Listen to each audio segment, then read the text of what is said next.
So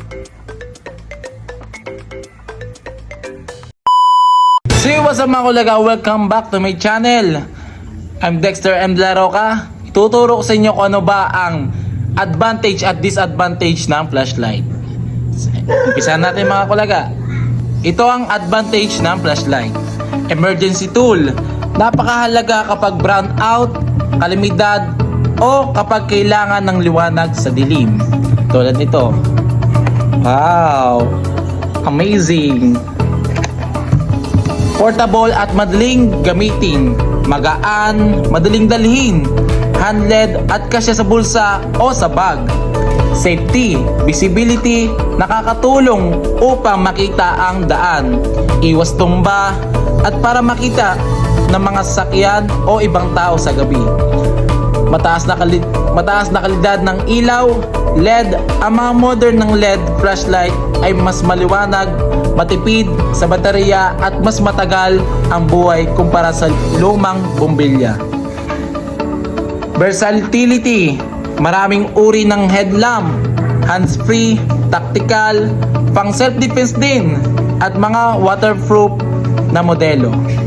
Self-defense, pwede itong self-defense. Kumbaga may mga kaaway kayo or may magnanakaw, ganon.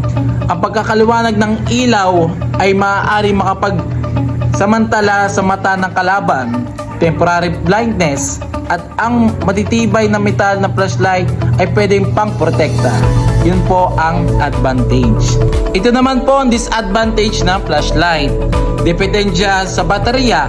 Kailangan ng disposable na baterya na kailangan palitan o rechargeable na baterya na kailangan i-charge. Limitadong oras sa paggamit. Kung ubos na ang baterya, mawawala na ng ilaw. Parang ikaw. Charot. Gastos. Ang mga dekalidad o tactical flashlight ay maaaring mahal. Mahal nga ngayon ang baterya, lalo na ang bigas. Heat generation. Ang ilang maliwanag na ilaw ay maaaring umihit ng husto pagkatapos ng mahabang paggamit. Accidental blinding. Maaaring aksidenteng mabulag ang sarili o ibang tao masyadong malapit o matindi ang ilaw. Yan mga kaulaga. Yan po ang disadvantage ng flashlight. Sa kabuuan ng flashlight ay isang essential tool na higit na makakatulong sa kaligtasan at convenience sa araw-araw na buhay. Yun po ang advantage at disadvantage ng flashlight. So yun lang mga kulaga, sana may natutunan kayo. Yun lang po. Thank you.